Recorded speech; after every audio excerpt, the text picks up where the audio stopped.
कहा कि वो भाजपा की राष्ट्रीय स्तर पर टॉपिक कौन सी गलत बात कह रही है और फिर इतनी क्यों तकलीफ हो गई, क्यों तकलीफ हो गई?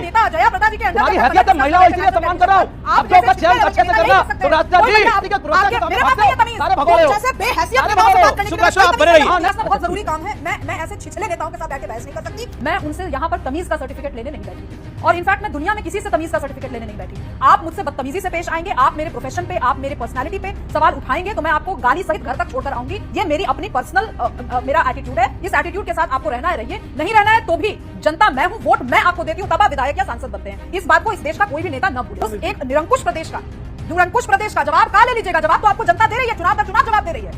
आपसे प्रश्न पूछा जाता है तथ्य और तर्क पर, आप किसी पैनलिस्ट पर व्यक्तिगत आरोप लगाते हैं। क्यों लगाएंगे भाई?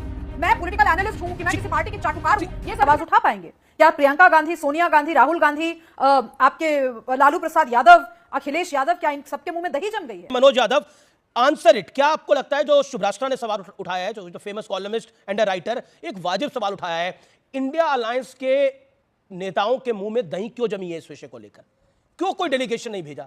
मतलब 50 से ज्यादा महिलाएं हैं। आजाद भारत में ऐसा कोई केस नहीं हुआ है। कश्मीर में जरूर हुआ था 1990 के दशक में। हाँ नहीं, आपने जी बिल्कुल सही कहा। आपने जो परिचय दिया सुब्राष्ट्रा जी का, उसमें एक शब्द और जोड़ दीजिए, पूरी हार्ट और कोर से आप मेरे परिचय पर ही डिबेट करवा लीजिए। ये वाला परिचय उनका सबसे स्ट्रांग है। कामेश जी, आई एम सॉरी, मेरे पास ना बहुत जरूरी काम है। मैं ऐसे छिछले नेताओं के साथ बैठ के बहस नहीं कर सकती। मैं अपना रिज्यूमे, सीवी इन हल्के दर्जे के नेताओं के सामने जस्टिफाई नहीं करूंगी। मुझे जो कहना था मैंने कहा। निकलो, मैं ऐसे डिबेट आप का निकलो। देखिए मनोज यादव, एक सुब्राष्ट्रा आप जानती हैं, आप सुब्राष्ट्रा यू नो मी। ये महिलाओं का सवाल है, ये महिलाओं का सवाल है। उस महिला को कह रहा हूं निकलो। Okay Manoj Yadav, audio down. एक सेकंड मनोज यादव, 1 सेकंड। मनोज यादव, मेरा निवेदन है कि पर्सनल कमेंट किसी पे ना करें, क्योंकि ये विषय बहुत गंभीर है और बहुत ही ज्यादा सेंसिटिव इशू है। जिस विषय की हम चर्चा कर रहे हैं, इस विषय पे चर्चा इस तरीके से हम आगे नहीं बढ़ा पाएंगे, क्योंकि जो महिलाएं आरोप लगा रही हैं वो आरोप बहुत बड़े हैं। उनके परिवार वालों के सामने उन्हें उठा के लेके जाया जाता था। ओके सुब्राष्ट्रा, अब आप अपनी बात को रखिए। अमीश देवगन जी, सुब्राष्ट्रा क्या गलत कह दिया? मैंने इतना ही तो कहा कि वो भाजपा की सुब्राष्ट्रा इस टॉपिक में कौन सी गलत बात कह दी मैंने? और फिर इतनी क्यों तकलीफ हो गई किसी को? क्यों तकलीफ हो गई? नेता जया प्रदा जी के अंदर तुम्हारी हैसियत है महिला हो इसलिए सम्मान कर रहा हूं। शब्दों का चयन अच्छे से करना सुब्राष्ट्रा जी, महिला है इसलिए सम्मान कर रहा हूं। 2 मिनट लगेगा मुझे जवाब देने में। मुझे मालूम है कितनी समझदार है।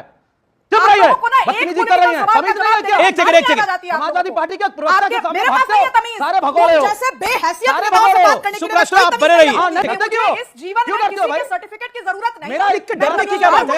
मनोज यादव, और आप जैसे नेता मैं को नहीं लाभ तय लगाता हूं। मनोज यादव, डरने की क्या बात है? कोई नेता मेरे सीवी पे सवाल नहीं निकलिए, उठाएंगे। निकलिए। मेरा निवेदन स्वीकार करिए। देखिए, मैं 20 सालों से चर्चा कर रहा हूं, 23 सालों से जर्नलिज्म कर रहा हूं, तो मेरा आपसे निवेदन है, आप मेरी बात को ध्यान रखिए, पर्सनल कमेंट अवॉइड करिए। मैं फिर पूछ रहा हूं, विषय पर आइए। और विषय आज का सबसे बड़ा यह है, क्या इंडिया अलायंस की चुप्पी वाकई गंभीर विषय है? इस पे जवाब दीजिए। जन सुब्राष्ट्रा, अगर सुब्राष्ट्रा इंपॉर्टेंट विषय तो उस पर डिबेट करेंगे ना, वो विषय नहीं है अभी। Make your point. 40 सेकंड जो है मनोज जी।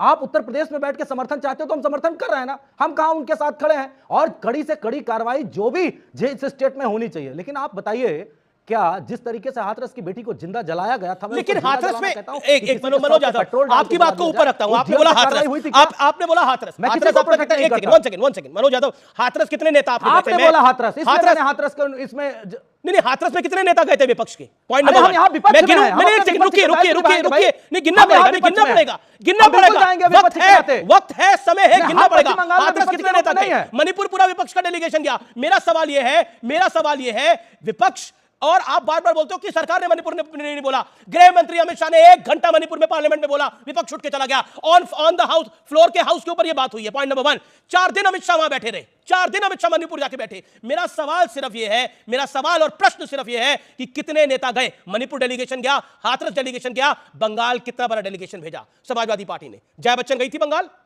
वैसे तो वो बंगाली भी है और समाजवादी पार्टी की राज्यसभा सांसद है, 5 बारी की सांसद है। भेजा क्या?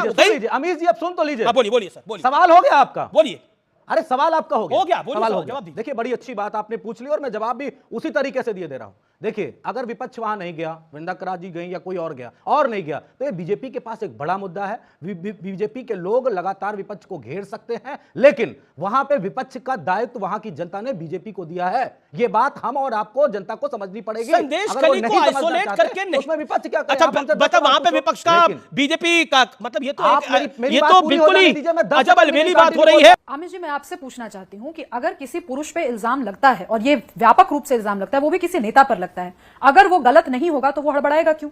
आप पब्लिक लाइफ में हैं, आपके ऊपर कुछ महिलाओं ने आरोप लगाए, आप उसको आरोप कह रहे हैं, आपके ऊपर आरोप लगते हैं। उस प्रदेश की महिला चीफ मिनिस्टर जाकर अभी तक महिलाओं से मिली नहीं है, और ये व्यक्ति अगर सीबीआई के आने से घबरा रहा है तो मामला साफ है। लेकिन मैं विषयांतर थोड़ा सा करूंगी आमिर जी, क्योंकि बात मुझे लक्ष्य करके आज बहुत सारी चीजें कही गई हैं। मैं एक मुगालता बहुत सारे पॉलिटिकल लीडर्स का बिल्कुल दूर कर दूं। मैं उनसे यहां पर तमीज का सर्टिफिकेट लेने नहीं बैठी, और इनफैक्ट मैं दुनिया में किसी से तमीज का सर्टिफिकेट लेने नहीं बैठी। आप मुझसे बदतमीजी से पेश आएंगे, आप मेरे प्रोफेशन पे, आप मेरे पर्सनालिटी पे सवाल उठाएंगे, तो मैं आपको गाली सहित घर तक छोड़कर आऊंगी। ये मेरी अपनी पर्सनल मेरा एटीट्यूड है। इस एटीट्यूड के साथ आपको रहना है, रहिए। नहीं रहना है तो भी जनता मैं हूं, वोट मैं आपको देती हूं, तब आप विधायक या सांसद बनते हैं। इस बात को इस देश का कोई भी नेता न भूले। Point number 1। पॉइंट नंबर 2, आप देखिए उत्तर प्रदेश में मनोज यादव की सरकार नहीं है, समाजवादी की सरकार नहीं है, लेकिन आप देखिए अगर समाजवादी पार्टी का एक नेता यहां बैठकर एक महिला पैनलिस्ट के साथ ये बदतमीजी कर सकता है, तो खुदा न खास्ता कभी इनकी सरकार अगर बन गई या इंडिया अलायंस की सरकार बन जाती है और ऐसे नेताओं को प्रश्रय मिलता है, तो इस देश में महिलाओं का क्या हाल होगा? संदेश खली एक एग्जाम्पल है, एक दृष्टांत है उस एक निरंकुश प्रदेश का। जवाब का ले लीजिएगा, जवाब तो आपको जनता दे रही है, चुनाव दर चुनाव जवाब दे रही है। आपसे प्रश्न पूछा जाता है तथ्य और तर्क पर, आप किसी पैनलिस्ट पर व्यक्तिगत आरोप लगाते हैं। क्यों लगाएंगे भाई? मैं पॉलिटिकल एनालिस्ट हूं कि मैं किसी पार्टी की चाटुकार हूं, ये सर्टिफिकेट बांटने वाले आप हैं कौन? क्या आपको यह सुनाई नहीं दिया था? मैं पूछना चाहती हूं आमिर जी, कर्ण दोष है क्या इनको? जब मैंने कहा कि भाजपा के नेता एक डेलीगेशन लेकर के अगर जाए मिलने के लिए रेसलर्स से, तो यह बात मैं कर रही हूं, तो क्या भाजपा के पक्ष में जा रही है? यह सुनाई नहीं देता है मनोज यादव जैसे नेताओं को? मैं इन लोगों की गुंडागर्दी बिहार में झेल चुकी हूं, राजद के नेताओं की गुंडागर्दी झेल चुकी हूं, आधिकारिक रूप से कह रही हूं मैं ये चीज। इसीलिए समाजवादी हो